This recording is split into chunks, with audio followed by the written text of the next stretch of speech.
Good morning, ladies and gentlemen. Thank you for waiting 24 hours and a few minutes for this briefing. Sorry we had to move it from yesterday, but the Foreign Press Centers are very pleased to welcome Deputy Assistant Secretary David Mealy, who will be talking to us today about World IPR Day. He'll make some brief remarks, and then we'll follow that with a brief Q&A. With that, I'll turn it over to the Deputy Assistant Secretary. Good morning, and thank you very much, Director Weber, for that kind introduction. We are here to discuss the upcoming World Intellectual Property Day that takes place on April 26th. First, just by way of introduction, again, I'm David Mealy, and I'm the Deputy Assistant Secretary in the State Department's Economic Bureau, and I oversee trade issues, and that includes the State Department's office that handles intellectual property rights protection. The Economic Bureau at the State Department covers a number of areas. I'll just mention those very briefly. We're very much in the business of opening markets and engaging on economic policy to assist the private sector. We have, in the State Department, we have economic officers at over 200 posts abroad, and our Economic Bureau provides them a lot of support on policy issues. We communicate with them so that they represent U.S. economic policy, and also we hear from them about conditions around the world. We also handle sanctions issues, which are obviously very much in the news these days, and we promote an open and secure internet. We negotiate open skies agreements that expand air travel and commerce, and we support U.S. companies of all sizes through what we call our Direct Line program, which enables U.S. ambassadors at our embassies overseas to speak directly with U.S. companies. Finally, and this is the area I focus on the most, is we work to counter unfair trade practices that harm our companies and hurt our public. And in this context, we complement that with advocacy for strong intellectual property rights around the world, and we advance export opportunities through fair and reciprocal trade agreements. It is this function of complementing and building on a level playing field for U.S. companies and for orderly global commerce that I'm here to talk to you about World IP Day and why World IP Day is so important to us at the State Department. World IP Day provides us all the opportunity to place the spotlight on the protection of intellectual property rights, and again to assure that we are laying the groundwork for a level playing field in economic activity. We look at World IP Day is an opportunity to encourage innovation and creativity. And if you look into the details on the World Intellectual Property Organization's website about World IP Day, you'll see that the theme this year is titled Reach for Gold, Intellectual Property and Sports. Now, it may not be obvious to you why we would focus on sports as a theme. But let me start by suggesting that there are themes surrounding sports that resonate when we talk about intellectual property rights: excellence, respect, and fair play. And it's through this lens that we can understand the economic value of sports through intellectual property rights and the use of patents and design, which helps create new sports technologies, materials, training, and equipment to improve athletic performance. These kinds of innovations require a comprehensive intellectual property framework to flourish. The recipe for a comprehensive IP framework includes, among other things, a legal regime that ensures IP rights can be obtained and enforced. Complementary regulatory and fiscal measures should incentivize research and development as well as job growth. Due process and law enforcement, active regulators, and a functioning judiciary are essential for the protection of intellectual property assets and investments. What I'm really saying here is this is all about making sure that those who do the thinking have their assets protected that they create. Launching a new brand or product requires years of investment, market research, testing, and trial and error. Effective protection and enforcement of intellectual property rights incentivize the creative process by increasing the creator's confidence that their innovations will be protected from copying and theft. It allows inventors to earn income from their inventions and compete on a level playing field. It also provides a framework within which inventors can legally share information and generate more solutions to global and local problems.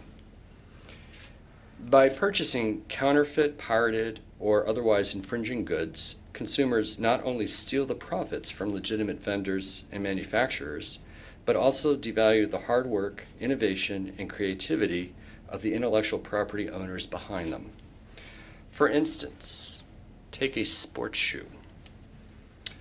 A shoe's design and its creator's authorship are protected by intellectual property rights. Patents safeguard the technology that developed the shoe. Trademarks differentiate it from like products, thus protecting the reputation of the company and the shoe. Copyright provides security for those that create artwork and audiovisual material used to market the shoe. And all this allows a reputable vendor to market a high-quality product to discerning customers. Everyone benefits at all stages of the market chain. The U.S. Chamber of Commerce Global IP Center has estimated the direct economic impact of counterfeiting on the global sporting goods and sportswear market is almost $50 billion each year. To protect the millions of jobs and livelihoods in the sports world, we all have to work to safeguard the unique creativity that goes into every product, image, or other piece of intellectual property. Intellectual property is often at the heart of the commercial opportunities offered within the world of sport. IP rights, primarily trademarks, patents, and copyright and broadcast rights, and the legal security that they offer underpin the economic value of sport. These rights stimulate growth within the sports industry, ensure finance for high-profile sports events and organizations, and fuel sports development. IP rights are the basis for sponsorship, merchandising, broadcasting, and media deals. The sports industry has a meaningful and ever-expanding impact on the world economy. The sports industry is creating jobs and investing in public infrastructure. Sports is just one sector, though. To put all this in perspective, intellectual property rights directly and indirectly support 45 million U.S. jobs and hundreds of millions of jobs around the world. According to the Department of Commerce, IP-intensive industries accounted for $6.6 trillion in value added to the GDP of the United States. Those industries employ roughly 30% of the U.S. workforce. It works for us, and it can work around the world. On April 26, here at home and at our embassies around the world, we will celebrate Reach for Gold IP in sports. Our embassies will host roundtables and panel discussions, interactive expos showcasing original goods next to counterfeited ones, and engage in a range of other activities. They will host lectures, forums with famous athletes, debates on local TV and radio, and many other events highlighting the importance of intellectual property rights in a sector that touches many of our lives. Strong IP rights serve to protect innovation and creativity in the sports complex while keeping fans safe and inspired. We hope you too will celebrate Reach for Gold IP in sports. Now, I understand that next week on April 23rd, the Foreign Press Center is organizing a local reporting tour to the Copyright Office, which is located next to the Library of Congress. This is a perfect example of the whole-of-government approach that the United States is taking to ensure IP rights are core to our policy infrastructure. Thank you all for coming. I look forward to celebrating World IP Day with you on the 26th and answering your questions. All right, and we will go to questions, but let me just remind folks of the ground rules. Please wait for a microphone. Please state your name and outlet when you're asking your question. Please limit yourself to one question at a time. And for our colleagues in New York, just step up to the podium if you'd like to ask a question. We'll start right here. It's right here. Well, thank you, Mr. Secretary. I'm a reporter from China's Xinhua news agency, and I'm wondering, because IP protection is a key part of the ongoing U.S.-China trade negotiations. Can you brief us on the process, on the progress that has been made? Sure. First, with regard to the U.S.-China trade negotiations, if you look at the USTR website, you will find that they list 7 areas of focus for those negotiations, and among them is intellectual property rights.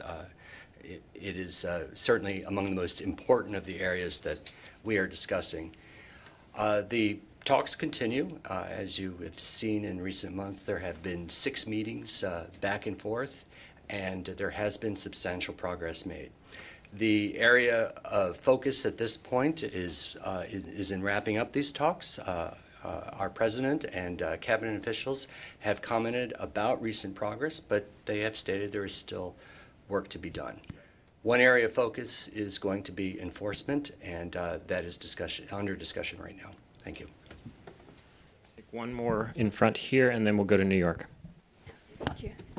Hi, this is Chia Cheng from United Day News Group, Taiwan. Hi. If you can share your current visit, recent visit to Taiwan, if you talk to the Taiwan government about IP protection and other trade issues, and also if U.S. will consider to sign a BTA with Taiwan. Sure. Thank you. Happy to.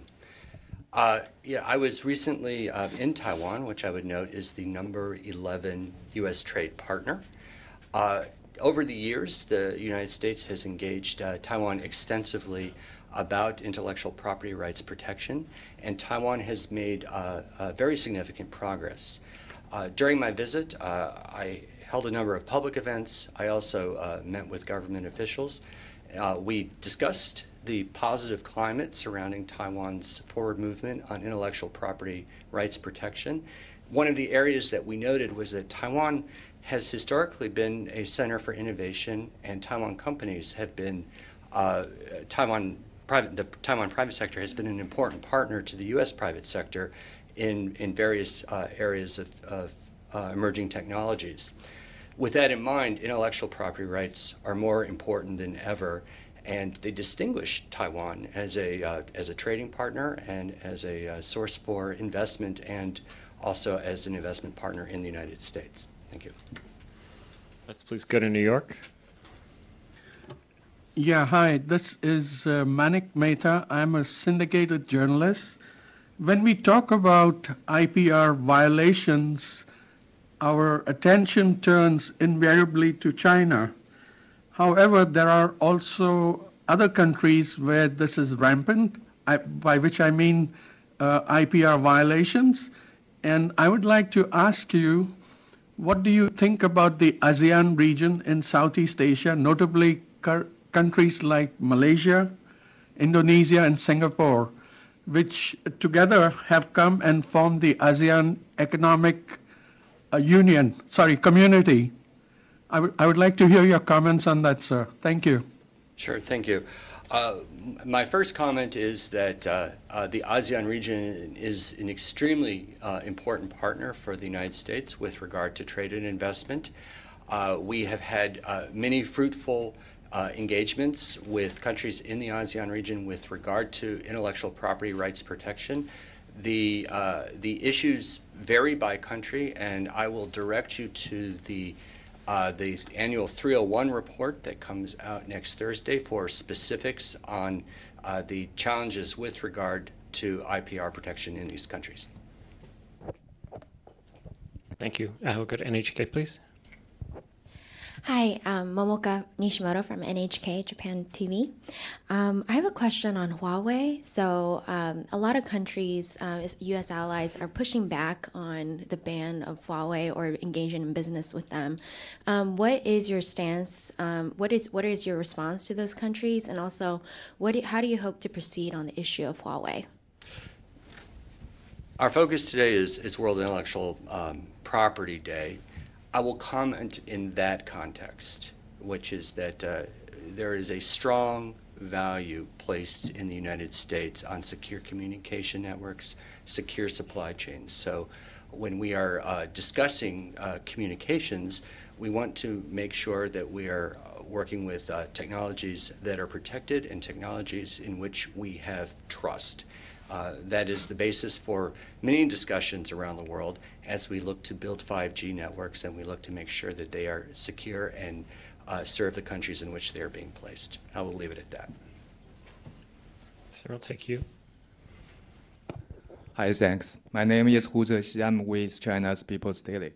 So as for the trade talk with China, can you elaborate a little bit on the specific goals or objective the U.S. side is seeking regarding IP protection?